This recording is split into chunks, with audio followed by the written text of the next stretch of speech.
সাহাবীটির নাম হলো আব্দুল্লাহ বিন হুযাফা রাদিয়াল্লাহু তাআলা আনহু।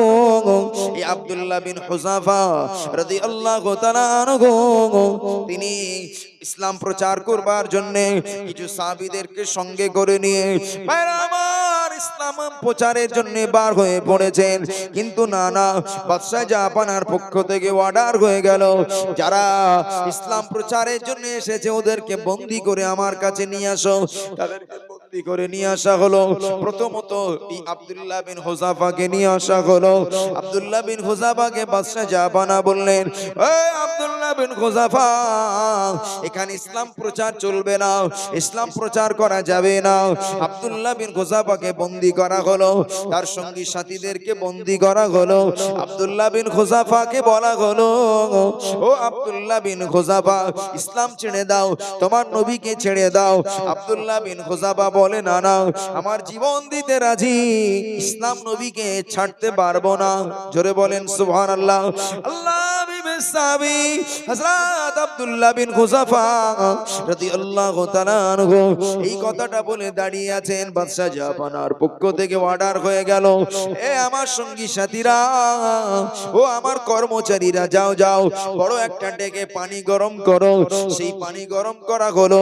এত পানিটা গরম করা হয়েছে, হুজুরের সাহাবীদের ভিতর থেকে বন্দী করা দুইজন সাহাবীর লাশ বেঁধে ধরে নিয়ে আসা হলো।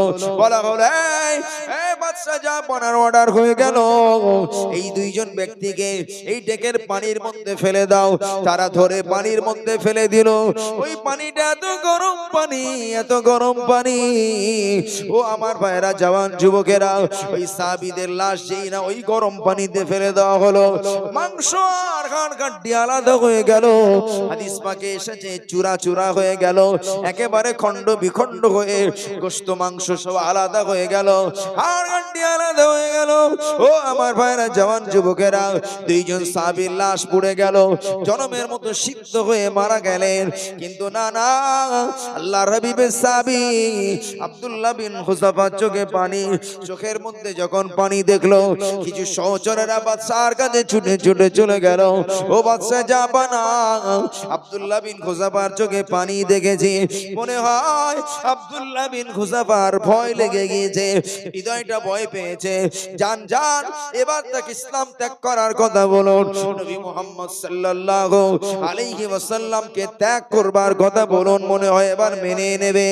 ও আমার ভাইরা, বাদশা আব্দুল্লাহ বিন হুযাফাকে ডেকে বলে, ও আব্দুল্লাহ বিন হুযাফা, নবীকে ছেড়ে দাও না, রাসূলকে ছেড়ে দাও, ইসলাম ত্যাগ করো, তুমি জনমের মতো বেঁচে যাবে। এ আব্দুল্লাহ বিন হুযাফা, তোমার চোখে কেন পানি, ভয় লেগেছে নাকি?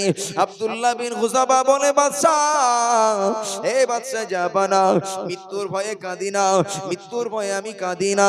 ও আব্দুল্লাহ বিন হুযাফা, এই জন্য এখানে দাঁড়িয়ে দাঁড়িয়ে কাঁদতেছি। ও বাদশা জাহাপানা, আমি মনে মনেই নিয়াত করছি, আল্লাহ পাক, আমি আব্দুল্লাহ বিন হুযাফা একটা মানুষ না হয়ে, আমি আব্দুল্লাহ বিন হুযাফা আমার একটা বডি না হয়ে, আমার শরীরে যত পশম আছে, যত লোম আছে, প্রতিটি লোম যদি একটা একটা আব্দুল্লাহ বিন হুযাফা হতো, আপনার গরম পানিতে লাফ দিয়ে দিয়ে আল্লাহর দয়ার জান্নাতুল ফিরদাউসে চলে যেতাম। আরেকটু জোরে বলেন সুবহানাল্লাহ। আব্দুল্লাহ বিন হুযাফা দাঁড়িয়ে দাঁড়িয়ে দেখছে হুজুরের সাহাবীদেরকে পানির গরম ডেকে ফেলে দেওয়া হয়েছে। ওই পানির গরম ডেকগুলো আল্লাহর দয়ার জান্নাতুল ফিরদাউস হয়ে গিয়েছে। জোরে বলেন। বাদশা কথা শুনে পুরো অবাক, বলে কি? বলে, আমি মৃত্যুর ভয়ে কাঁদি না, বরং আমার মতে এরকম শরীর যদি আমার যত পশম আছে সবগুলো যদি আব্দুল্লাহ বিন হুযাফা হতো, লাফ দিয়ে দিয়ে আমি ওই গরম ডেকের মধ্যে আমার জীবনকে শেষ করে দিতাম। জোরে বলেন না।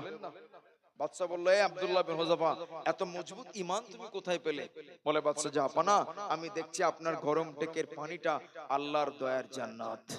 জোরে বলে। বাদশা বিলম্ব না করে বাদশা হাত লম্বা করে বলে, আব্দুল্লাহ বিন হুযাফা, যে কলেমা পড়ে তোমার ঈমান এত মজবুত, ও আব্দুল্লাহ বিন হুযাফা, একই কলেমা আমাকে এই মুহূর্তে পড়িয়ে মুসলমান বানিয়ে দাও। বাদশা মুসলমান হলো, তার সহচররা সঙ্গ পঙ্গ সব এই ব্যবহারে মুগ্ধ হয়ে বিষয়টা তাদের সামনে আসার পরে তারা সকলে মুসলমান হয়ে কালমা পড়ে মুসলমান হয়ে গেলেন। জোরে বলে। জীবনের চাইতে রাসূলকে তারা অগ্রাধিকার দিয়েছিলেন, আগিয়ে দিয়েছিলেন। আমাদের জীবন আগে নয়, নবী আগে।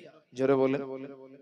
হুজুরের আরেকজন সাহাবী, আমার ভাইরা, জওয়ান যুবকেরা, মা বোনেরা, আমি আপনাদের কাছে একজন সাহাবিয়ার জীবনী বলবো, তার থেকে আমি মনে করব এটা আপনার জীবনে অনেক বড় উপকারে আসবে। সাহাবীটা হযরতে জুবায়ের রাদিয়াল্লাহু তাআলা আনহুর স্ত্রী, তার নাম হলো আসমা বিনতে আবি বকর। আবু বকর সিদ্দিকের কন্যা হযরত আসমার সঙ্গে জুবায়েরের শাদী হয়েছে, বিয়ে হয়েছে। জোরে বলে। আরেকটু জোরে বলতে পারেন না সুবহানাল্লাহ। এই জুবায়েরকে গোপন করে হযরত আসমা রাদিয়াল্লাহু আনহা তিনি জঙ্গলে যান, কাঠ কেটে সংসারকে চালানোর জন্য চলে যান। গরীব জুবায়ের, বড় গরীব, সংসারটা পরিচালনা করবার জন্য জঙ্গল থেকে কাঠ কেটে বাড়ি নিয়ে আসেন। কিন্তু বড় মজার ব্যাপার হলো, এই আসমা রাদিয়াল্লাহু তাআলা আনহার সঙ্গে একদিন রাসূলুল্লাহর রাস্তায় দেখা হয়ে গেল। আল্লাহর নবী আসমাকে দেখে দাঁড়িয়ে বললেন, ও আসমা, তুমি এখানে কেন? বলে, ইয়া রাসূলুল্লাহ, হাবিবাল্লাহ, আমার স্বামী জুবায়ের বড় গরীব। একবার জোরে বলো। বলে, হুজুর, আমার স্বামী জুবায়ের বড় গরীব, তো এখানে? বলে, হুজুর, আমি জঙ্গলে কাঠ কাটতে আসি আমার স্বামীর সংসারটাকে একটু সচ্ছল করবার জন্য। জোরে বলুন না সুবহানাল্লাহ। রাসূলুল্লাহ আসমাকে ডেকে বললেন, আসমা, এই রাস্তাটা যেতে অনেকটা সময় লাগবে, আসমা, তুমি আমার সওয়ারিতে উঠে পড়ো। কার সওয়ারি? রাসূলুল্লাহ সওয়ারি। আর এই আসমার সঙ্গে রাসূলুল্লাহর পারিবারিক সম্পর্ক দেখলে সম্পর্ক দুলা ভাইয়ের সম্পর্ক। কি গো? এই আসমা হলেন রাসূলুল্লাহর বিবি আম্মাজান হযরত আয়েশার বড় বোন হযরত আসমা বিনতে আবি বকর। জোরে বলেন সুবহানাল্লাহ। যে আসমার ব্যাপারে হাদিস পাকে এসেছে জাতুন নিতাকাইন, আসমা হলেন দুই ফিতাওয়ালার অধিকারী। জোরে বলেন সুবহানাল্লাহ।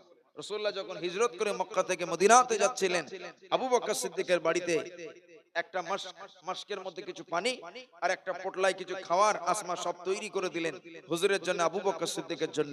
দুটো পোটলা, একটা পোটলায় খাওয়ার, একটা মাস্কে পানি, কিন্তু দুটোর বাঁধবেন এরকম দড়ি নেই। কি নেই? দড়ি নেই। আসমা বিনতে আবি বকর তাড়াতাড়ি, এদিকে মক্কার কাফেররা দাওয়া করেছে রাসূলুল্লাহকে পাকড়াবে, সবকিছুকে সিচুয়েশন অনেক কঠিন ছিল বাবা, তারা তো রাসূলুল্লাহর ঘরটাকে ঘেরাও করেছে, রাসূলুল্লাহকে মেরে দেবে। আসমা বিনতে আবি বকর তাড়াতাড়ি তার পায়জামার দড়িটাকে খুলে সেটাকে কেটে দুটো টুকরা করে, এক টুকরা পানির মাস্ককে বেঁধে দিলেন, আরেকটা টুকরা খাওয়ারের পোটলাটা বেঁধে দিলেন। জোরে বলে। বিনিময়ে আমার আল্লাহ বড় খুশি হয়ে আসমার নাম দিলেন আসমা জাতুন নিতাকাইন, দুই ফিতার অধিকারিণী। একবার জোরে বলেন না সুবহানাল্লাহ। হাদিস পাকে এসেছে, কিতাবের মধ্যে এসেছে, হযরত আসমা যদি ওখানে দেরি করতেন হয়তো ইসলাম ওখানেই মিটে যেত, রাসূলুল্লাহকে কাফেররা ধরে ফেলতো। হযরত আসমা তাড়াতাড়ি করে তার পায়জামা দড়ি ছিঁড়ে সেটাকে দুটো কাপড় দিয়ে, দুটো মাস্কে বেঁধে দিয়ে, একটা মাস্কে আর একটা খাওয়ারের পুটলিটা বেঁধে দিয়ে রাসূলুল্লাহর জন্য তাড়াতাড়ি খাওয়ার তৈরি করে, লেগেজ প্যাগেজ তৈরি করে তাদেরকে বিদায় দিয়ে মদিনার জন্য তারা রাস্তাকে সহজ করেছিলেন। জোরে বলে। এই আসমা জুবায়েরের স্ত্রী, রাসূলুল্লাহ আসমাকে ডেকে বললেন, আসমা, রাস্তা যেতে অনেকটা সময় লাগবে, তুমি আমার সওয়ারিতে উঠে পড়ো। ওই ফিতা বললাম তো, এবার দরুদ শরীফ পড়ে বলছি। দরুদ শরীফ। আল্লাহুম্মা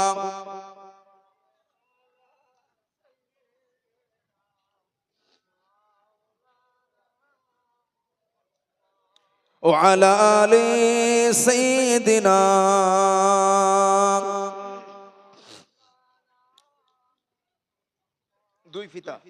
দুই ফিতার অধিকার ওই যে কোমরের একটা ফিতা কেটে দুটো ফিতা করে দিয়েছেন, কেটে দুটো করে একটা মাস্কে বেঁধে দিয়েছেন আর একটা খাওয়ারের পুটলিতে মুখ বেঁধে দিয়েছে।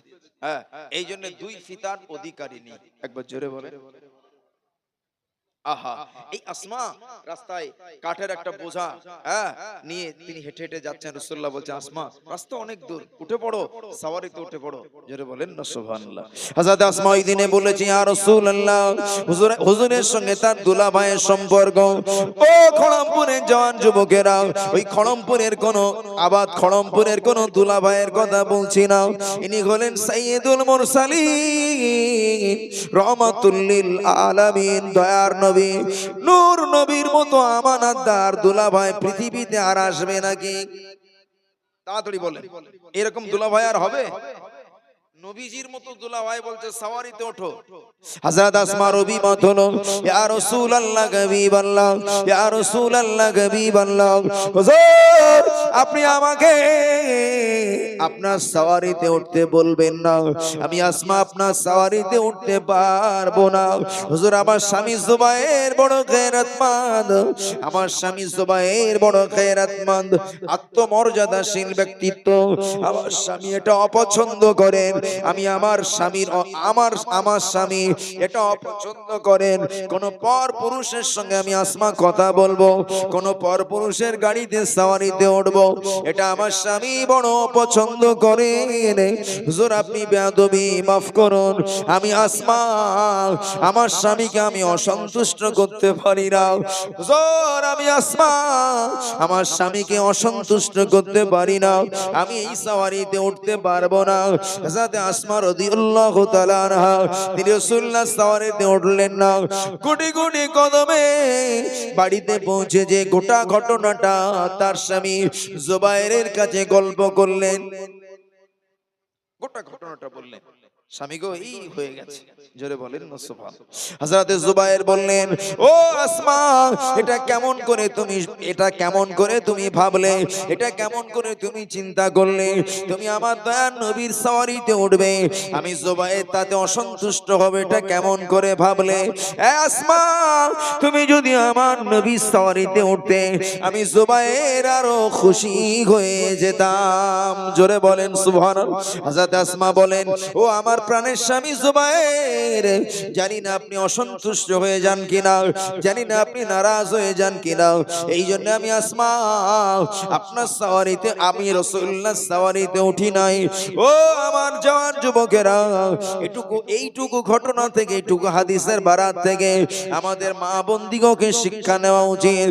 হযরত আসমা এতটুকু কষ্ট স্বামী পাবেন এটা তিনি বরদাস্ত করলেন না। ও আমার মা বোনেরা, আমরা দেখতে পাই স্বামী যে কাজে নারাজ, আমাদের ঘরে মেয়েরা উল্টো ওই একই কাজ করতে শুরু করে।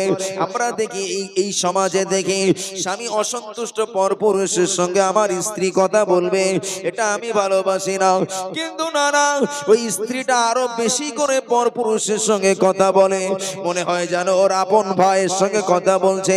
ও আমার ভাইরা, স্বামীর সঙ্গে যখন সাক্ষাৎ করে মুখটা বাংলার পাঁচ করে দেখা করে, মুখটা হাড়ির তলার মতো কালো করে দেখা করে। আবার পক্ষান্তরে স্বামী যখন স্ত্রীর সঙ্গে দেখা করে অনেকটা মেজাজটা অনেক মেজাজ হট করে, মেজাজটা গরম গরম দেখিয়ে দেখা করে। না এটা সুন্নাতে নববীর বারখেলাফ। আল্লাহ নবী দয়ার নবী বলেছেন, ও আমার সাহাবীরা বিবিকে কিছু দিতে পারো না গো, ও আমার সাহাবীরা তোমার বিবিকে কিছু দিতে পারলে না, এই দুনিয়ার মেয়েরা তোমার স্বামীকে তুমি কিছুই দিতে পারলে না, ফালিয়ালিক আখাহু বিওয়াজহি তারিকিন, ফালিয়ালিক আখাহু বিওয়াজহি তারিকিন, তুমি তোমার স্বামীর দিকে হাসি মুখে তাকাও, তুমি তোমার স্বামীর দিকে হাসি মুখে দেখো, হাসি মুখে তাকাও। ও দুনিয়ার পুরুষেরা বিবিকে কিছুই দিতে পারলে না, তুমি তোমার বিবির দিকে হাসি মুখে তাকাবে, আল্লাহ পাক ওই হাসি মুখে তাকানোটাই সওয়াব লিখে দেবে। আরেকটু জোরে বলেন সুবহানাল্লাহ, আরেকটু জোরে বলেন সুবহানাল্লাহ। ও আমার ভাইরা, ও জওয়ান যুবকের, আমি মায়েদেরকে বলবো, আপনি দেখবেন আপনার সংসারের জীবনে আপনার স্বামী আপনার কোন কাজে অসন্তুষ্ট হন, কোন আচরণে অসন্তুষ্ট হন, না আমি ওটা করব না, ওটা করলে আমার স্বামী নারাজ হয়ে যাবেন, অসন্তুষ্ট হয়ে যাবেন।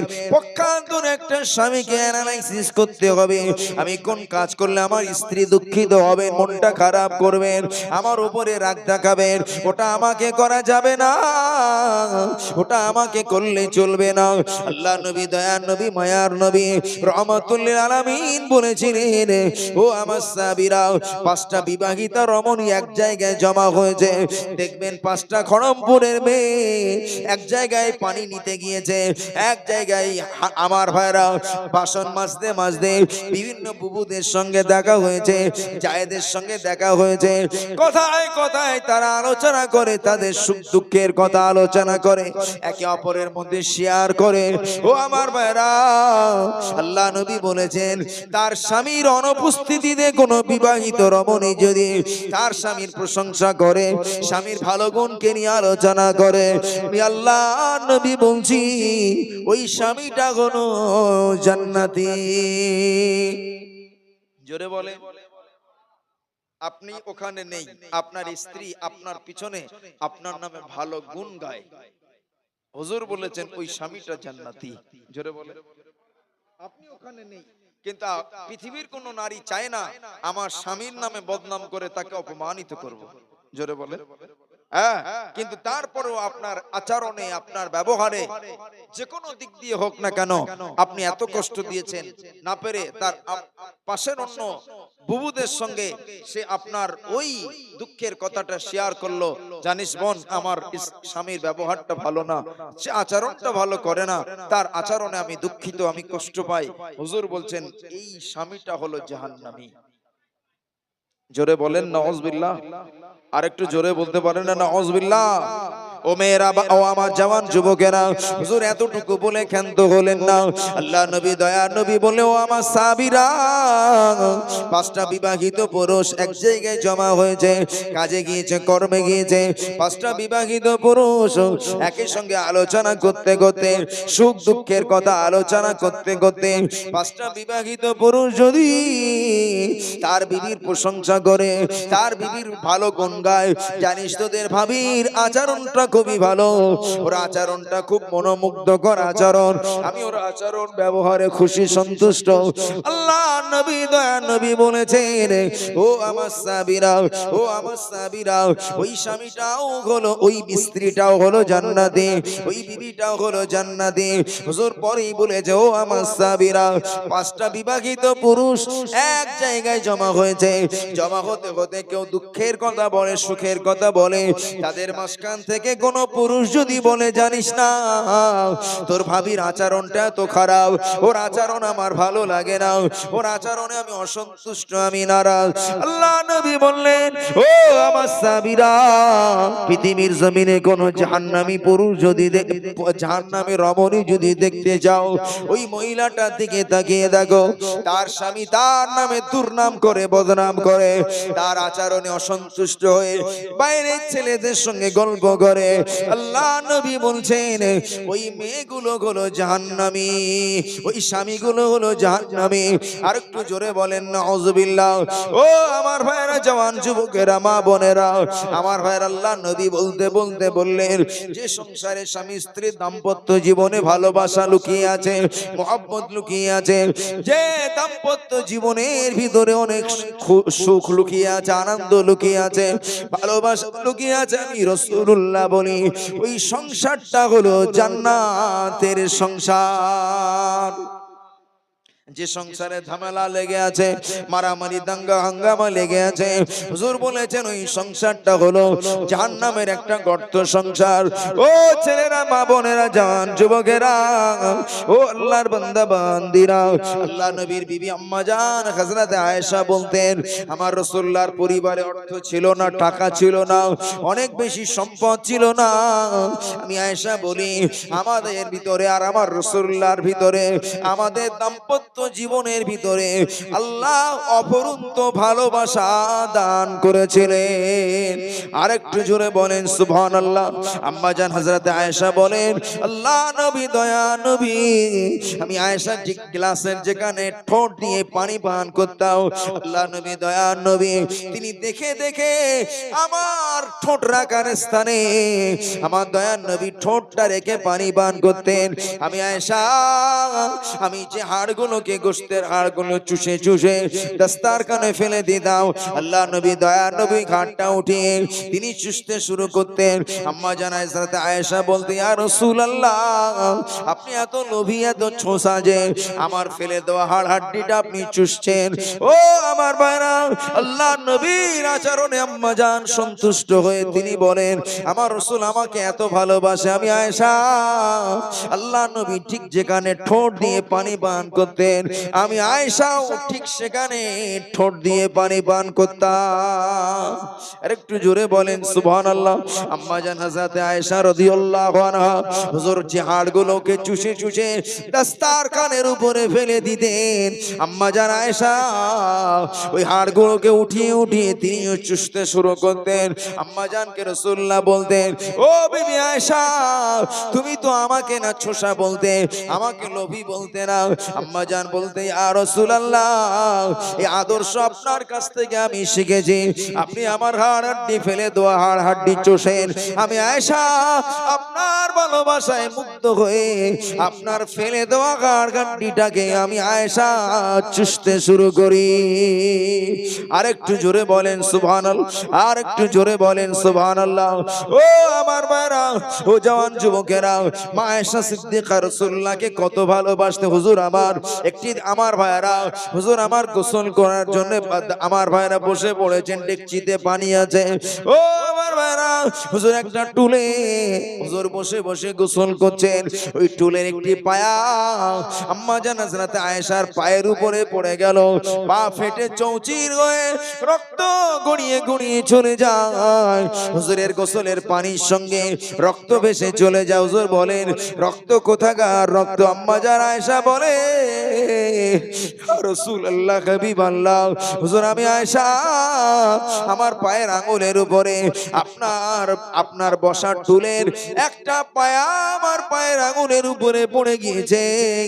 ওরে আয়েশা, কেন বললে না আয়েশা, তোমার আঙ্গুলটা ফেটে চৌচির হয়ে রক্ত গড়িয়ে গড়িয়ে চলে যায়, কেন বললে না?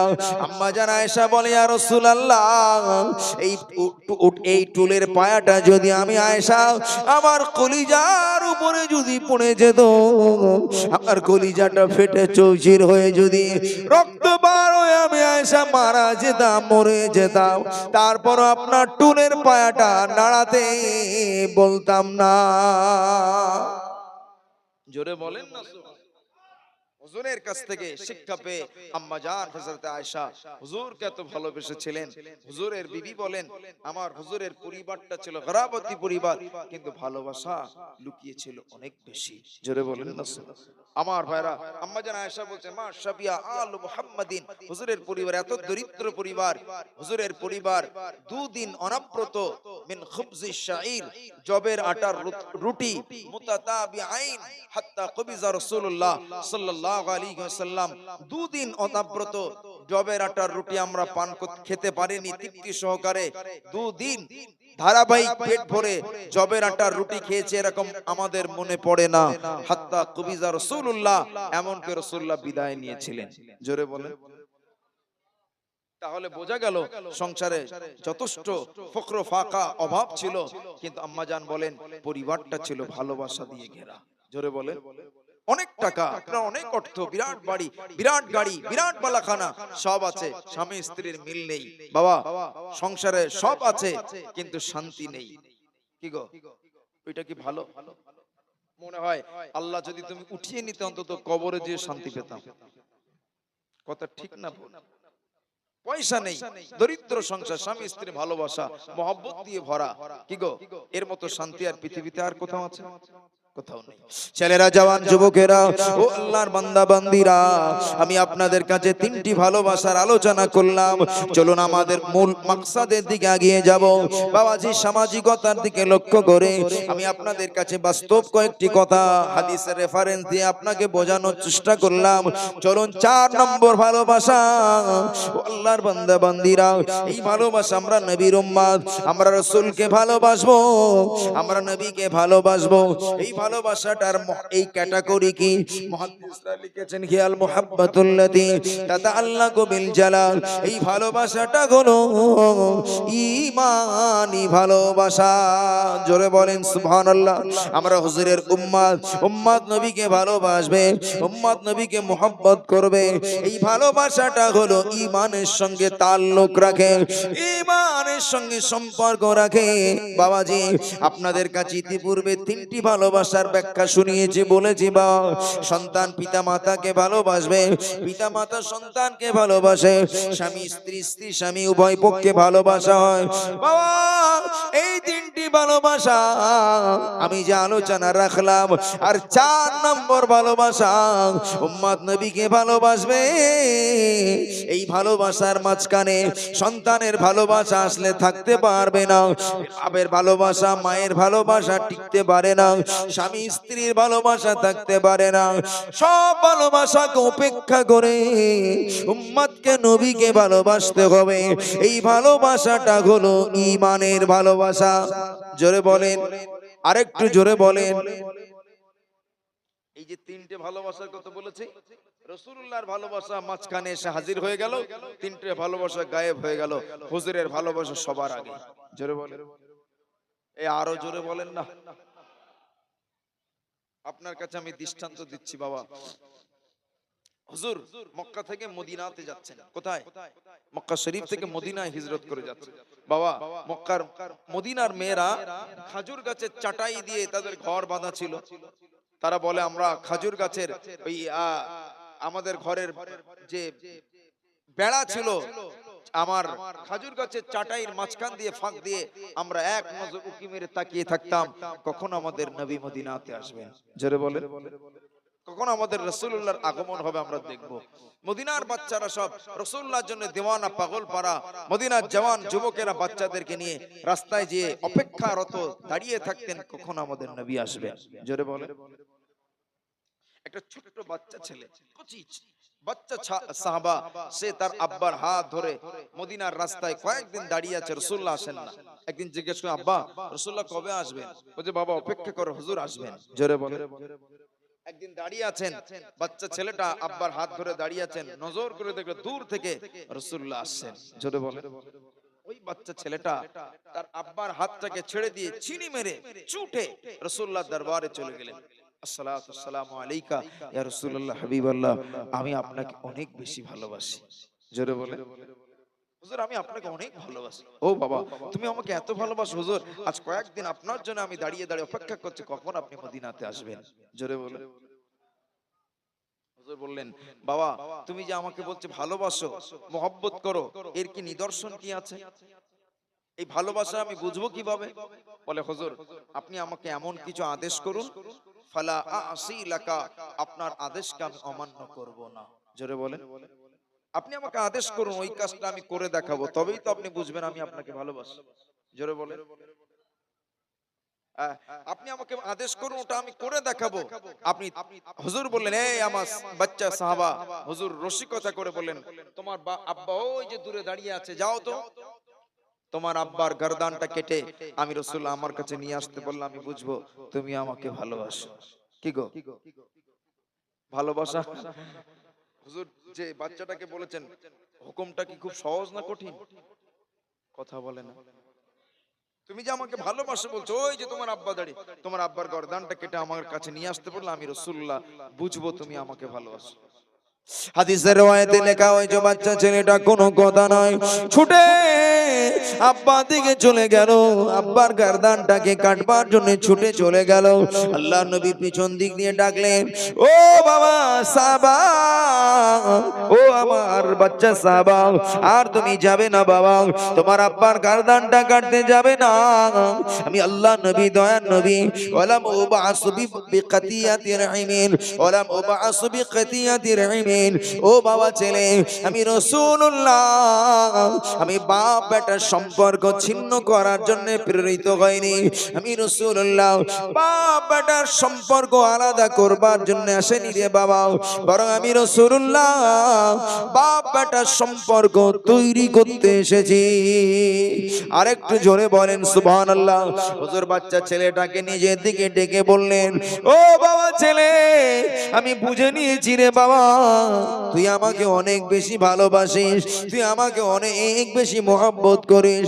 না না, তোর আব্বার খারদান কাটতে হবে না। ও আল্লাহর বান্দা বান্দিরা, ও খড়মপুরের জওয়ান যুবকেরা, এটা হলো বাপ তুলনায় রাসূলকে বেশি ভালোবাসার একটা রেফারেন্স, দৃষ্টান্ত। ঠিক কি না? বাপের তুলনায় রাসূলুল্লাহকে বেশি ভালো, এটা একটা দিলাম। এইবার দেখেন আরেকটা বলছি। হুজুরের একজন সাহাবী, নাম তার আব্দুল্লাহ। ওই সাহাবীর বাপের নামও আব্দুল্লাহ, বাপ বেটার একই নাম। এটা মক্কার একটা রেওয়াজ ছিল, যেটা ফেমাস নাম হতো, বাপেরও যা নাম, সন্তানেরও সেই নাম, দাদারও সেই নাম। জোরে বলে।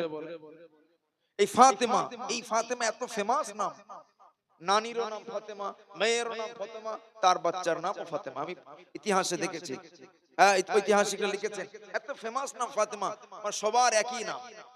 আমরা দেখি যে এই নাম গ্রামে অমুকির আছে, আর রাখা যাবে না, একেবারে আনোখা নতুন নাম রাখতে হবে। কি আর রাখবে, লালটু বল্টু পিন্টু ইত্যাদি। কিন্তু বাপেরও যা নাম, সন্তানেরও তাই নাম। বাপের নাম আব্দুল্লাহ, ছেলের নাম আব্দুল্লাহ। কিন্তু বাবা, মজার ব্যাপার হলো, বাপ আব্দুল্লাহ রাইসুল মুনাফিকিন আব্দুল্লাহ বিন উবাই বিন সালুল, কিন্তু বেটা আব্দুল্লাহ হলো রাসূলুল্লাহর প্রাণ প্রিয় সাহাবী। জোরে বলে। এই আব্দুল্লাহ রাসূলুল্লাহ সাহাবী, বেটা আব্দুল্লাহ সাহাবী, তিনি রাসূলুল্লাহর সঙ্গে হেঁটে হেঁটে যাচ্ছেন, আর বাপ আব্দুল্লাহ বিন উবাই বিন সালুল একটা গাছের নিচে, ওয়া আলা শাজারাতিন, গাছের একটা পাশে বসে আছে, আর রাসূলুল্লাহর উটের কিছু ধুলোবালি, হুজুরের কদমে ধুলোবালি ওই মুনাফিক আব্দুল্লাহর গায়ে চলে গেল। মরুভূমির রাস্তা, বালু জমিন, হাঁটলে একটু ধুলোবালি ওঠে না? ওঠে না। আমাদের এখন সব তো কি রাস্তা হয়ে গেছে, ঢালাই রাস্তা। আগে সব মাটির রাস্তা ছিল, গাড়ি যে যে দেখবেন পাউডারের মতন হয়ে যেত, পিছন দিক দিয়ে গাড়ি গেলে ওখানে আর কেউ যেতে পারবে না। কত ঠিক কি না? পাউডার। তো ওই রকম মরুভূমির রাস্তা, মুনাফিকের গায়ে গেল, মুনাফিক বলল, কামিনার বাচ্চা কামিনা, তার পায়ের ধুলা আমি আব্দুল্লাহ আমার গায়ে লাগলো, আমি বরবাদ হয়ে গেলাম। বলেন না নাউযুবিল্লাহ। বেটা আব্দুল্লাহ দাঁড়িয়ে পড়ে তলোয়ার হাতে। আর মক্কার মানুষদের রেওয়াজ ছিল কি জানেন? ওনাদের একটা, এটা হচ্ছে ওনাদের স্পেশালিটি, ওনারা যখন যেতেন হাতে তীর ধনুক তলোয়ার থাকতো। জোরে বলেন। একদম তলোয়ার খাপ থেকে বার করে হুজুর কাছে অনুমতি চাইলেন, ইয়া রাসূলুল্লাহ, এত বড় বেয়াদব রাসূলুল্লাহর দুশমন আমার বাপ পৃথিবীতে বেঁচে থাকবে চাই না, আপনি একবার আপনি আমাকে আদেশ করুন, বাপের কল্লা কেটে আপনার কদমে ছুড়ে দেব। জোরে বলেন। এটা হলো হুজুরের মহব্বত, হুজুরের ভালোবাসা। জোরে বলেন। হব্বে রাসূল, হুজুরের মহব্বত বাপ অপেক্ষা অনেক বেশি। জোরে বলুন না। ছেলেরা, মা বোনেরা, জওয়ান যুবকেরা, আবার আমি আপনাদের কাছে দৃষ্টান্ত দেব। জি ভাইরা আমার, আবার বাপ মা সন্তান অপেক্ষাও রাসূলুল্লাহকে অনেক অনেক বেশি ভালোবেসেছেন। কথা ঠিক কি না? ওহদের ময়দানে হাদিস পাকের বারাত এসেছে, ওহদের ময়দানে একজন বুড়ি মহিলা, তিনি খবর পেয়েছেন মক্কার কাফেররা একটা কথা ছড়িয়ে দিল, কুতিলা মুহাম্মদ, মুহাম্মদ শহীদ হয়ে গেছে, ইন্তেকাল হয়ে গেছে।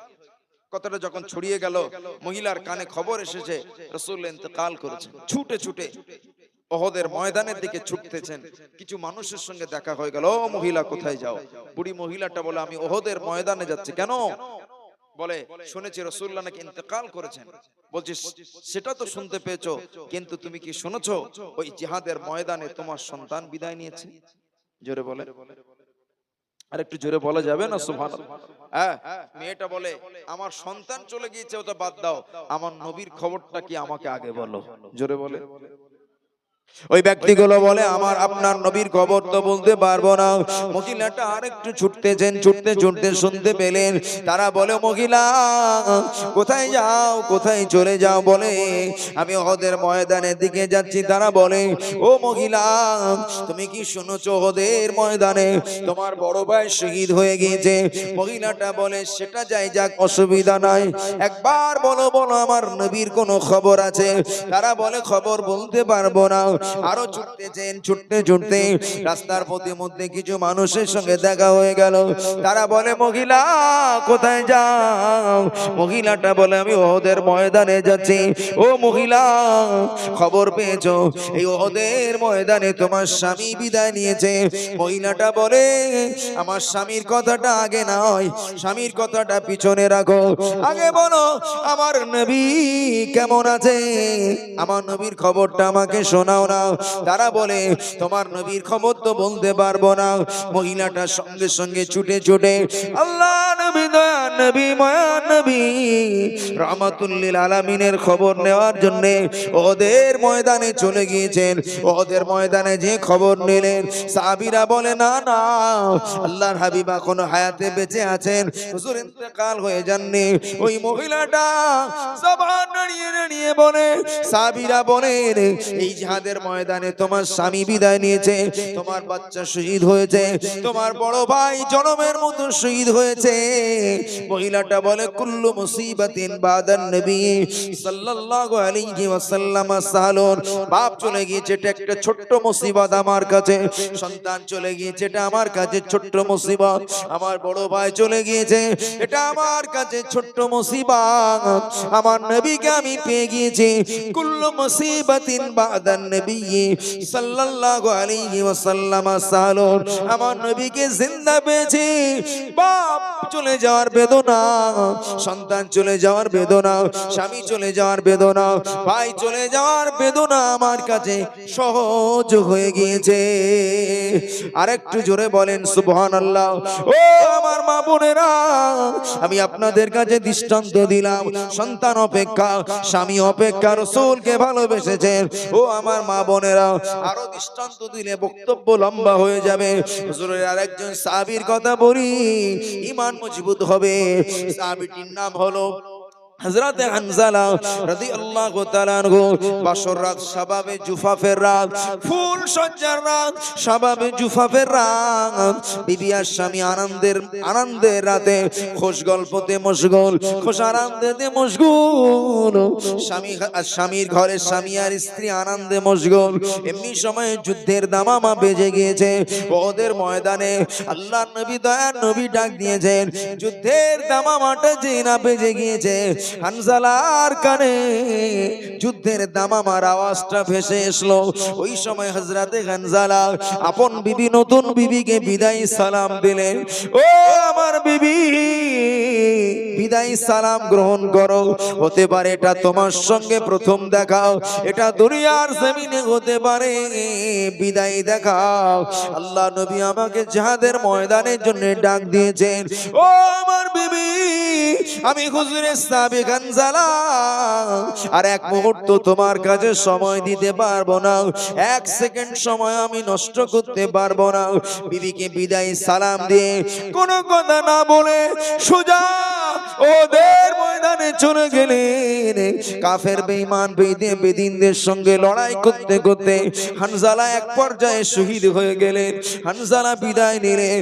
এই মহিলাটা সকালবেলা আমার ভাইয়েরা বোরখা পরিহিত অবস্থাতে উটের উপরে সাওয়ার হয়ে আল্লাহ নবী দরবারে চলে গেলেন, আল্লাহর হাবিবের দরবারে চলে গেলেন। আল্লাহ নবী বললে ও আমার সাহাবীরা, ওই যে বোরখা পরিহিতা মহিলাটা মনে হয় কাকে খোঁজ করছে গো, আমার কাছে একটু আসতে বলো না।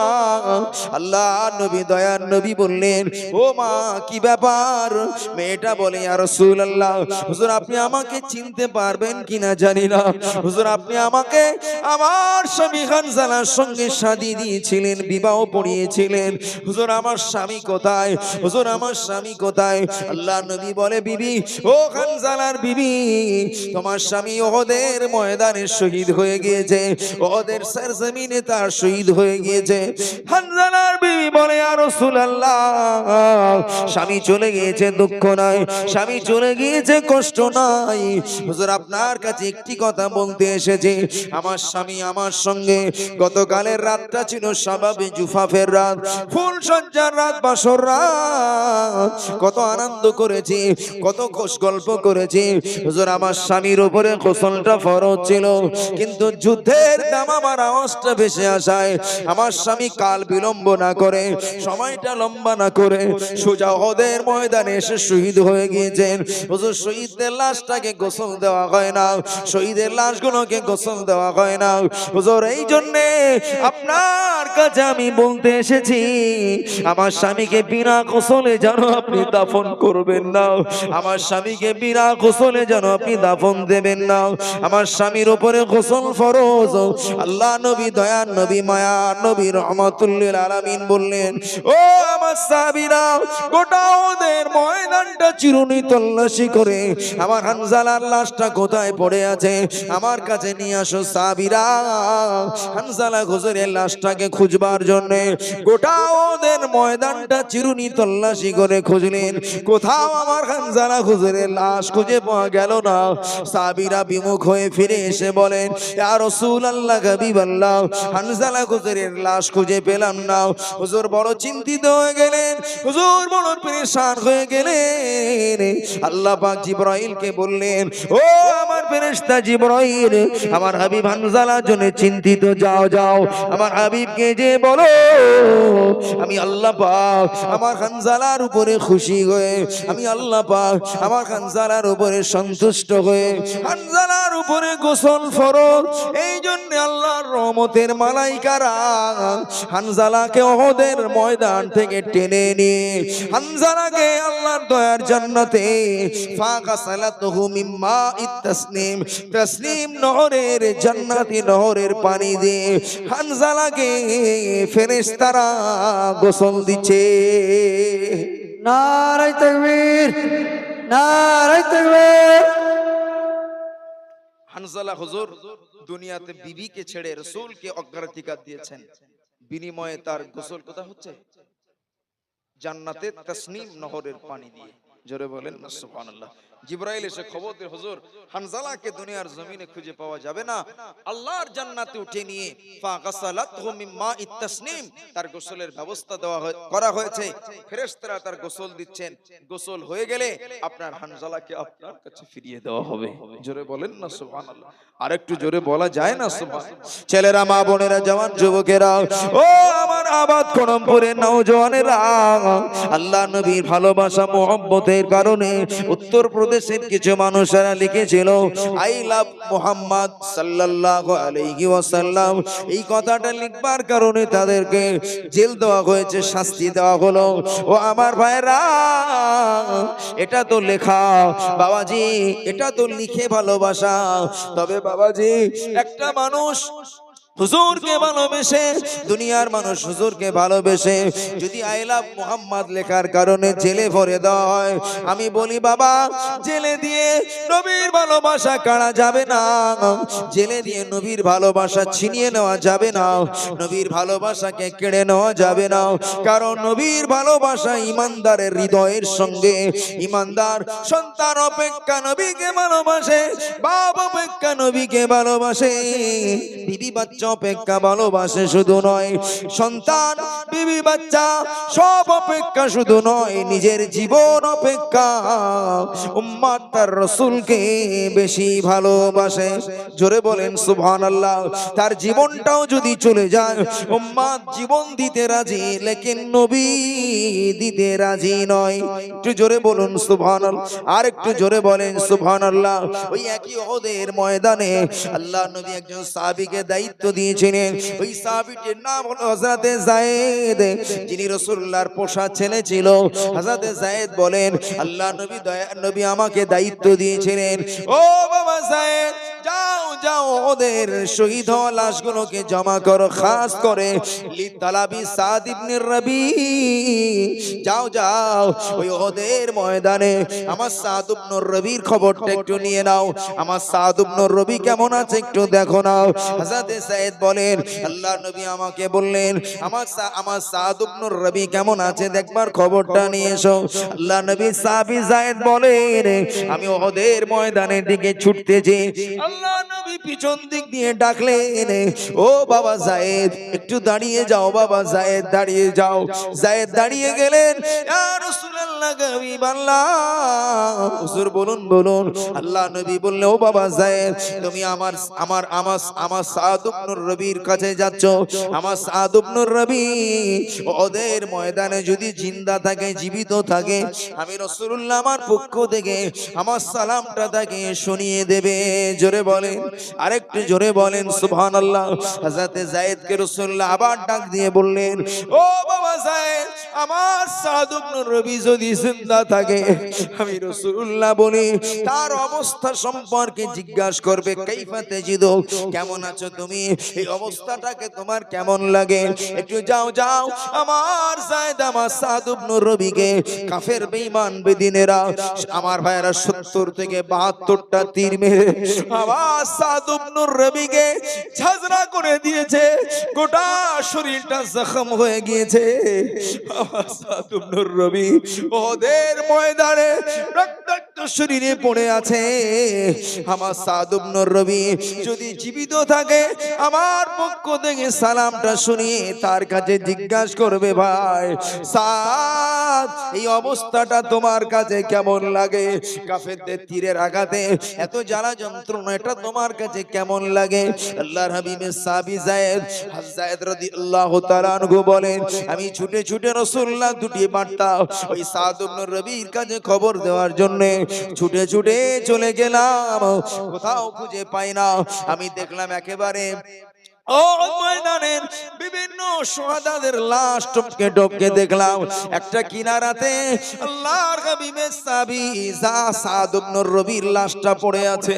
দেখলাম গোটা শরীরটা জখম হয়ে আছে, 70 থেকে 72টা তীর ফুটে রয়েছে, জমিন লাল হয়ে গিয়েছে, গোটা শরীরটা জখম হয়ে গিয়েছে, রক্তাক্ত হয়ে গিয়েছে। আমি সাদ ইবনে রবির লাশটাকে চিনতে পেরে আমি তাকে সালাম দিয়ে বললাম ও ভাই সাদ ইবনে রবি, আল্লাহ নবী দয়ার নবী আপনাকে সালাম শুনিয়েছেন, আপনাকে দয়ার নবী সালাম দিয়েছেন। হযরত সাদ ইবনে রবির 70টা তীর লাগা শরীরে গোটা শরীরে রক্ত বার হয়ে সেন্সলেস হয়ে বেহুশ হয়ে জমিনে পড়েছিলেন। যেই না যায়েদের পক্ষ থেকে আল্লাহর হাবিবের পক্ষ থেকে যায়েদ রাসূলুল্লাহ সালাম তাকে শুনিয়ে দিলেন, সঙ্গে সঙ্গে যায়েদ এর সালামটা শুনতে পেয়ে সাদ ইবনে রবি বলেন ও ভাই যায়েদ আল্লাহর নবী দয়ার নবী আমার কথাটা এখনো মনে রেখেছেন, আমার মতো একজন নগণ্য সাহাবীর কথাটা রাসূলুল্লাহ এখনো মনে রেখেছেন। ও ভাই যায়েদ ওয়া আলাইকাস সালাম, আপনাকে আমি সালাম দিলাম। ওয়া আলাইহিস সালাম, হুজুরের সালামের জবাব দিয়ে বললেন ও ভাই আল্লাহর নবীর সালামের জবাবটা শুনিয়ে দিলেন এবং তিনি বললেন যায়েদ বললেন ও ভাই সাদ ইবনে রবি আল্লাহ নবী দয়ার নবী আমাকে জিজ্ঞাসা করতে বলেছেন এই অবস্থাতে কাফেররা 70টা তীর মেরে আপনাকে জখম করে যায়েদ করে দিয়ে ওদের ময়দানে ফেলে রেখেছে, এই অবস্থাটা আপনার কাছে কেমন লাগে, কাইফা তাজিদু এই হালাতটা তোমার কাছে কেমন লাগে, এই অবস্থাটা তোমার কাছে কেমন লাগে। হুজুর জিজ্ঞাসা করতে বলেছেন তুমি একটু বলো না। ওই সময় হযরত যায়েদের কথা উত্তর শুনে কথাটা শুনে তিনি জবাব দিয়ে বললেন ও ভাই যায়েদ আপনি আল্লাহর হাবিবের দরবারে চলে যেয়ে কুল্লাহু আমার নবীকে শুনিয়ে দেবেন ইন্নী আজিদু রিহাল জান্নাহ, একটু জোরে বলেন সুবহানাল্লাহ। আমার নবীকে শুনিয়ে বলবে এই উহুদের ময়দানে শুয়ে শুয়ে আল্লাহর দয়ার জান্নাতের জান্নাতুল ফিরদাউসের সুঘ্রাণ পাচ্ছি। আর একটু জোরে বলেন যান আমার রাসূলকে শুনিয়ে দেবেন, আমাকে মেরে জখম করে ওদের ময়দানে তারা শুইয়ে রেখেছে। ইন্নী আজিদু রিহাল জান্নাহ, আমি জান্নাতের জান্নাতুল ফেরদাউসের সুঘ্রাণ পাচ্ছি। আমার জীবন চলে গেলে জান্নাতুল ফেরদাউসের মেহমান হয়ে যাব। আর একটু জোরে বলেন না বাবা। যারা শহীদ হয়, শহীদ যারা হয় তাদের জন্য আল্লাহর রহমতের ফেরেশতারা পতাকা নিয়ে জমিনে নেমে আসে। জোরে বলে শহীদদের লাশগুলোকে আল্লাহর ফেরেশতারা ওয়েলকাম জানিয়ে জান্নাতবাসীদেরকে বলে, ও জান্নাতবাসীরা, আমি তোমাদের জন্য আরেকজন নবাগত নতুন মেহমান নিয়ে হাজির হয়েছি। জোরে বলে।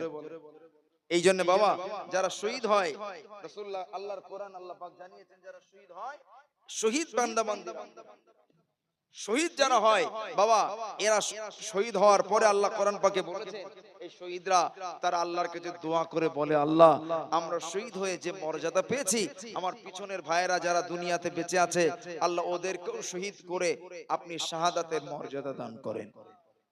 জোরে বলেন। কেন? শহীদ হলে তার কোনো ভয় থাকে না, চিন্তা থাকে না, আল্লাহ আমার পিছনের ভাইদেরকে আপনি শহীদ করুন। জোরে বলেন।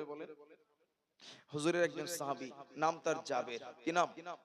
জাবের রাদিয়াল্লাহু আনহু। তিনি বাচ্চা ছেলে, 9 জন বোনকে রেখে তার আব্বাজান বিদায় নিয়েছেন। হযরত জাবের খুব কাঁদতেছেন। জাবের কাঁদতেছেন আর আব্বার চেহারা থেকে বারবার আমার ভাইরা কাফনের কাপড়টা উঠাচ্ছেন আর খুব কাঁদতেছেন। আমার 9টা বোন আমার আব্বার রেখে চলে গেলেন, বোনগুলোকে কে দেখবে? আমি এই ছোট্ট হালকা বয়স, আমার এদিকে আমার আব্বার অনেক টাকা ঋণ আছে, আমি জাবেরের ঋণটাকে, আমার আব্বার ঋণ কিভাবে পরিশোধ করব? হযরত জাবের খুব কাঁদতেছেন। আল্লাহর হাবিব জাবেরকে নিষেধ করলেন না। সাহাবীরা বললেন, এই জাবের, তোমার আব্বার চেহারার কাপড়টা বারবার উঠিও না, কান্না বন্ধ করো। আল্লাহর রাসূল তাকে নিষেধ করলেন না, বলেও সাহাবীরা, আমার জাবের কাঁদছে, কাঁদতে দাও। জোরে বলেন। হুজুর জাবেরকে ডেকে বললেন, বাবা জাবের, আমি রাসূলুল্লাহ দেখছি তোমার আব্বাজানের জন্য আল্লাহর রহমতের ফেরেশতারা পতাকা তোমার আব্বার গোটা লাশটাকে ছায়া করে রেখেছে, তার অপেক্ষারত তোমার আব্বাকে ওয়েলকাম জানিয়ে জান্নাতে নিয়ে যাওয়ার জন্য। জোরে বলেন না সুবহানাল্লাহ।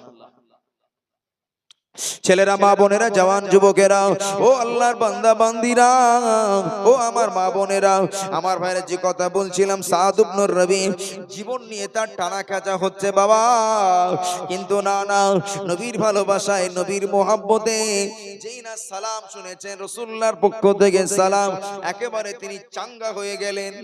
জোরে বলে আমার ভাইরা। এই সাহাবীর নাম হলো হযরতে আম্মার রাদিয়াল্লাহু আনহু, বড় রাসূলুল্লাহর মহব্বতের সাহাবী ছিলেন। জোরে বলেন না সুবহানাল্লাহ। এই আম্মারকে রাসূল যখন দেখতেন খুব কাঁদতেন, মাঝে মাঝে হুজুর বলতেন, আমার আম্মারকে একদল বাগী আমার উম্মতেরা, দুশমন উম্মতেরা আমার আম্মারকে তারা শহীদ করবে। খুব কাঁদতেন।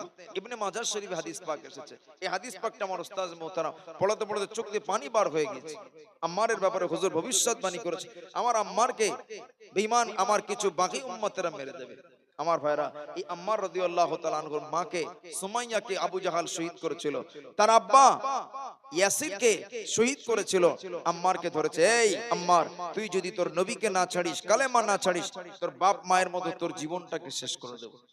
আম্মার বলে, আবু জাহাল, বাপ মাকে হারিয়েছি ইসলামের জন্য, নবীর জন্য, আমার জীবনটাকেও নবীর জন্য আমি হারাতে প্রস্তুত আছি।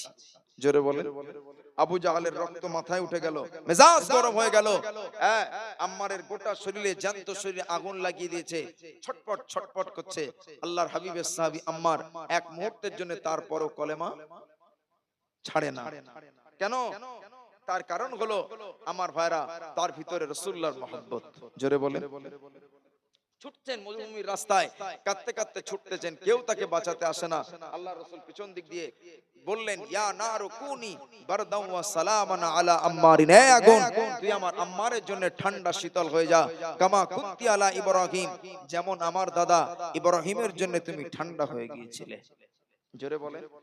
হুজুরের জবানের কথা বলতে দেরি হলো, সঙ্গে সঙ্গে আবু জাহালের আগুন জনমের মতো ঠান্ডা হয়ে একেবারে পানি হয়ে গেল। জোরে বলুন না সুবহানাল্লাহ। ছেলেরা, মা বোনেরা, জওয়ান যুবকেরা, ও আমার আবাদ কনমপুরের মা বোনেরা, জওয়ান যুবকেরা, আমি সাহাবীদের দৃষ্টান্ত আপনাদের রেখেছি। বাবারা সন্তান অপেক্ষা, স্বামী অপেক্ষা, বিবি অপেক্ষা, ও আল্লাহর বান্দারা এমন কি তার জীবন অপেক্ষা। আল্লাহ নবী দয়ার নবীকে সাহাবীরা ভালোবেসেছেন বাবাজি। এটা তো রাসূলুল্লাহ সাহাবীরা হুজুরকে ভালোবেসেছেন। ও আল্লাহর বান্দারা, ও আমার ভাইয়েরা, জওয়ান যুবকেরা, খাজুর গাছের খাজুরগুলো আল্লাহ নবী দয়ার নবীকে তারাও ভালোবেসেছিল। জোরে বলেন সুবহানাল্লাহ। আমার নবীর একজন গ্রাম্য সাহাবী ওজা আরবিয়ুন, একজন গ্রাম্য সাহাবী এসেছেন, একজন দেহাত সাহাবী এসেছেন। আল্লাহ নবীকে এসে বলে, ইয়া রাসূলুল্লাহ হাবিবাল্লাহ, কিভাবে জানবো লিআন্না বিমা আরিফু আন্নাকা নবিয়ুন, এটা আমি জানবো কিভাবে আপনি যে নবী, আপনি যে রাসূল, এটা আমরা জানবো কিভাবে? আল্লাহ নবী দয়ার নবী বললেন, ও বাবা সাহাবা, ওই যে দূরে একটি গাছ আছে, ওই গাছে কিছু খেজুর দেখতে পাও? এই আমার সাহাবারা, ওই যে দূরে একটা খাজুর গাছ আছে, আর খাজুরের কাতি দিয়ে কিছু কাঁচা কাঁচা খাজুর আছে। এই বাবা, তুমি যে বলছো আমি নবী, কি নবী নয় এটা প্রমাণ চাইছো? আমি যদি কাঁচা কাঁচা খাজুরকে আমার কাছে ডাকি আর ওরা যদি আমার কাছে চলে আসে, তোমার কি বিশ্বাস হবে আমি রাসূল? জোরে বলেন, আর একটু জোরে বলতে পারেন না? হুজুর এই কথাটা যেই না খাজুর গাছকে বললেন, ওই খাজুর গাছের কাদি থেকে কিছু খাজুর জমিনে পড়ে এক লাফে রাসূলুল্লাহর কদমে চলে এসেছে। জোরে বলে, হুজুরের কদমে এসে গড়াগড়ি খাচ্ছে।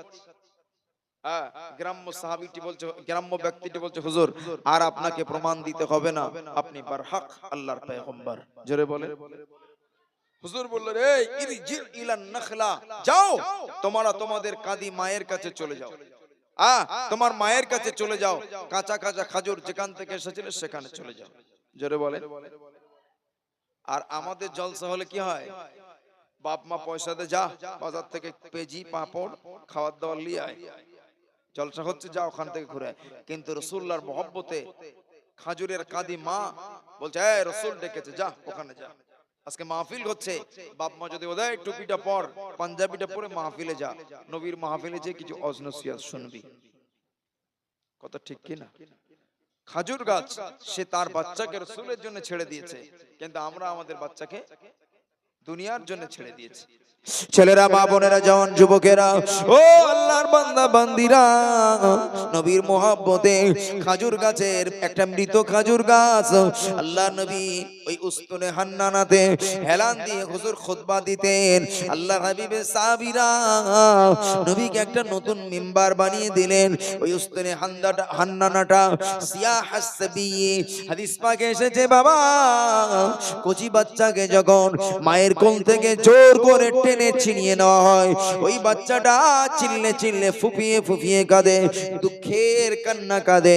আল্লাহ নবী দয়ার নবীকে যখন মেম্বার বানিয়ে দেওয়া হলো, আল্লাহর হাবিব দয়ার নবী পরের জুমাতে ওই নতুন মেম্বারে দাঁড়িয়ে দাঁড়িয়ে হুজুর খুতবা দেওয়া শুরু করলেন, বক্তব্য রাখা শুরু করলেন।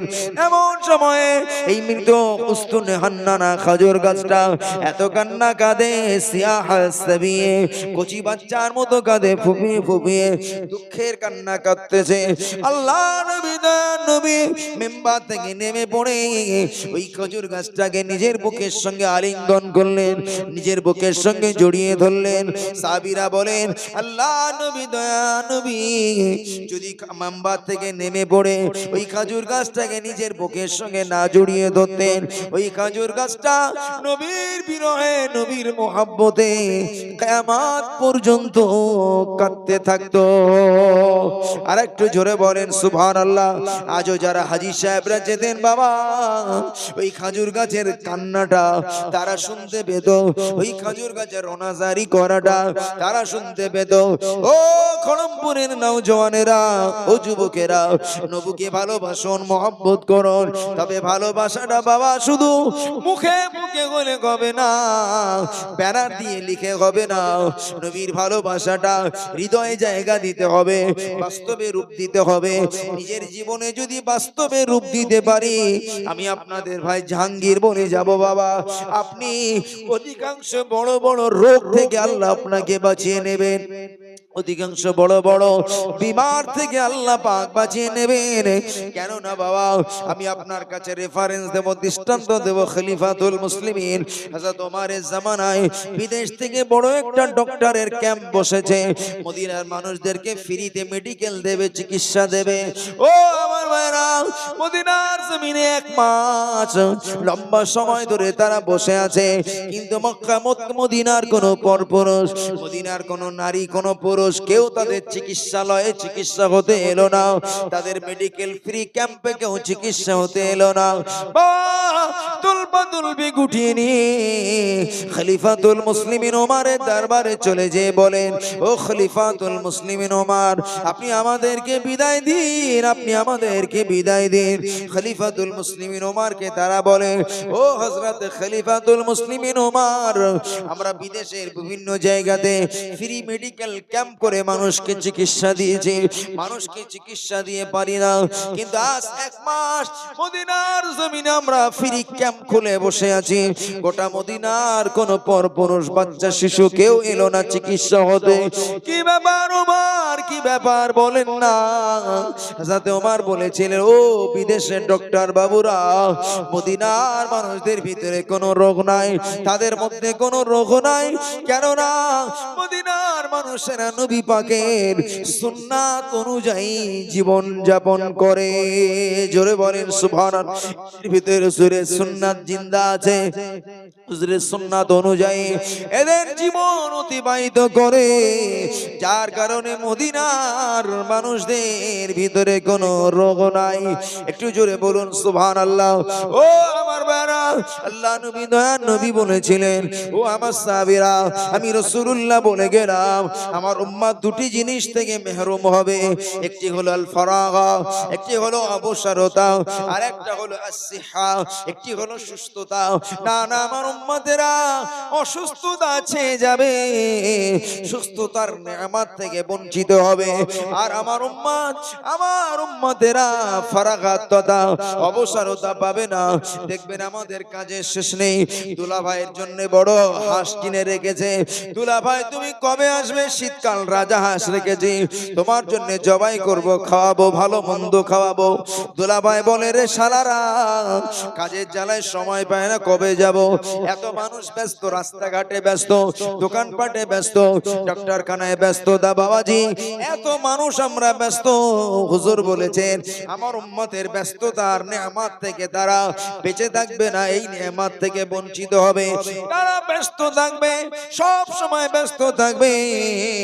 অবসরতা হলো নেয়ামত, কিন্তু এই অবসরতা তারা পাবে না। আমি রাসূলুল্লাহ বললাম, তারা সুস্থ জীবন হলো নেয়ামত। আমি হুজুর বলে দিলাম, আমি রাসূলুল্লাহ বলে গেলাম, আমি আল্লাহ নবী বলছি, এই সুস্থতার নেয়ামত থেকে এরা বঞ্চিত হবে।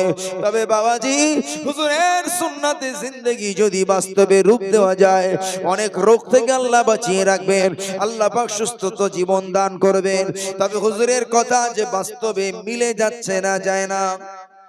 কত বলে, এখনো পকেটে হাত মারলে অনেকের ওষুধ খুঁজে পাওয়া যাবে। কত ঠিক কিনা? কুটুম বাড়ি গিয়েছে, বলে এই আমার সে ওষুধের পোটলা আনা হয়নি, আজ রাতে থাকতে পারবো না, ওষুধ না খেলে আমি আর বাঁচবো না। কত ঠিক কিনা? হুজুর বলেছে, আমার উম্মত সুস্বাস্থ্য পাবে না, সুস্বাস্থ্য তার নেয়ামত থেকে বঞ্চিত হবে। কেন? হুজুরের সুন্নাতকে ছেড়ে দেওয়ার কারণে। হুজুরের সুন্নাত যা, ডাক্তারের পরামর্শ তাই। জোরে বলেন। হ্যাঁ, বিদেশের বড় অ্যাপোলো হাসপাতালে বিখ্যাত বড় সার্জন ডাক্তার আমি বক্তব্য শুনেছিলাম, তিনি বলেছিলেন, আমরা চিকিৎসা বিজ্ঞান পেয়েছি নবী মুহাম্মদুর রাসূলুল্লাহর কাছ থেকে। জোরে বলেন। ইসলামের কাছ থেকে, নবী মুহাম্মদুর রাসূলুল্লাহর কাছ থেকে আমরা চিকিৎসা বিজ্ঞান পেয়েছি। জোরে বলেন। আর একটু জোরে বলতে পারেন না সুবহানাল্লাহ? চিকিৎসা বিজ্ঞানীরা হুজুরকে চিনেছে, উম্মত চিনতে পারেনি। এই ফ্রিতে দেওয়া হচ্ছে, এটা নেবে না। ডাক্তার 1000 টাকা ফিস দিয়ে, 1000 টাকা ফিস দিয়ে ডক্টর দেখালো, ডাক্তার বলল এইগুলো খাওয়া যাবে, এটা খাওয়া যাবে, ওটা নিতে পারি, ওটা নেবে, কিন্তু ফ্রি এটা নিতে চাইবে না। আমার ভাইরা, 4 নম্বর ভালোবাসার কথা বলতে বলতে এগিয়ে এলাম। 5 নম্বর বলে এক কথায় ছেড়ে দেব। 5 নম্বর ভালোবাসা হলো, আমরা আল্লাহর বান্দা আর আল্লাহ আমাদের রব। যারা সেই শুরুতে ছিলেন, আমি আপনাদের বলেছিলাম আল্লাহ বলেছেন আল্লাযীনা আমানু আশাদ্দু হুব্বাল লিল্লাহ, যারা ঈমানদার তারা আমি আল্লাহ আমাকে সবচাইতে বেশি ভালোবাসে, তাই না? আর এই 5 নম্বর ভালোবাসাটা হলো ইয়াল মুহাব্বাতুল্লাতী তাতাআল্লাকু বিল জালাল, বান্দা আল্লাহকে জীবন অপেক্ষা, জান অপেক্ষা, সব অপেক্ষা মালিককে ভালোবাসবে। এটা হলো ঈমানের ভালোবাসা। জোরে বলেন, আর একটু জোরে বলেন না। আর আপনি গোড়ায় বলেছিলাম আল্লাহ বলেছেন ঈমানদাররা আমি আল্লাহ আমাকে সবচাইতে বেশি ভালোবাসে। কিন্তু প্রশ্ন চিহ্ন একটা, আল্লাহ বললেন ঈমানদার আমাকে সবচাইতে বেশি ভালোবাসে। এখানে একটা প্রশ্ন আছে বাবা, ঈমানদার আল্লাহকে খুব বেশি ভালোবাসে, ঠিক আছে, কিন্তু আল্লাহ যদি ঈমানদারকে না ভালোবাসে, কথা ঠিক কি না? জোরে বলেন। ঈমানদাররা আল্লাহকে তো জান অপেক্ষা ভালোবাসে, আর আল্লাহ তো সার্টিফিকেট দিয়েই দিয়েছেন। আর ঈমানদারকে যদি আল্লাহ না ভালোবাসে, লাভ হবে? এক পক্ষের ভালোবাসা হয় না। হ্যাঁ, আল্লাহ যদি বান্দাকে না ভালোবাসে বেকার হবে। জি, আমার আল্লাহ কোরআন পাকে বলছে, এই দুনিয়ার মুমিন মুসলমানেরা, তোরা আমাকে জান অপেক্ষা বেশি ভালোবাসিস, ঠিক আছে, এটা সার্টিফিকেট দিলাম, তবে আমি আল্লাহ আমার ভালোবাসা যদি পেতে চাও, কুল ইন কুনতুম তুহিব্বুনাল্লাহ, হাবিব আমার আপনার উম্মতদেরকে বলে দিন, ইন কুনতুম তুহিব্বুনাল্লাহ, তোমরা যদি আল্লাহকে ভালোবাসতে চাও, আল্লাহর ভালোবাসা যদি পেতে চাও, ফাত্তাবিউনি, আমাকে অনুসরণ করো, ইউহিব্বুকুমুল্লাহ, আল্লাহ তোমাদের ভালোবাসবেন। জোরে বলে। আল্লাহকে যদি ভালোবাসতে চাও, আমি রাসূল আমার অনুসরণ করো, আমার ইতাআত করো, আমার পেয়ারাবি করো, আমার পদাঙ্ক মেনে চলো, ইউহিব্বুকুমুল্লাহ, আল্লাহ তোমাদের ভালোবাসবেন। জোরে বলে। আর একটু জোরে বলা যাবে? হুজুরের অনুসরণটাই আল্লাহর ভালোবাসা। জোরে বলেন না সুবহানাল্লাহ। যে আমি আপনাদের কাছে সেই বক্তব্য নির্যাস এটাই বোঝাতে চাইছি যে উম্মাত আল্লাহর ভালোবাসা পেতে গেলে, আল্লাহ তো সার্টিফিকেট দিয়েছেন আমরা বেশি ভালোবাসি, আল্লাহর ভালোবাসা পেতে গেলে রাসূলুল্লাহর পেয়ারবি, অনুসরণ। ওই অনুসরণটা বাবা খাতায় লিখে নয়, 5 ওয়াক্ত নামাজ আদায় করে। ওই অনুসরণটা মানুষের মালে ফাঁকি না দিয়ে, ওই অনুসরণটা স্বামী স্ত্রীর উত্তম হক আদায় করে, ওই অনুসরণটা ইসলামের বিধিনিষেধ আল্লাহর হাবিব যেভাবে বলেছেন সেটার নাম মানার নাম হলো অনুসরণ। এই অনুসরণ হলে আল্লাহ ভালোবাসবেন। জোরে বলেন। ওমা আলাইনা ইল্লাল বালাগ। সকলে উঠুন, নবী পাকের শানে একটু সালাতুস সালাম। ইয়া নবী সালামুন।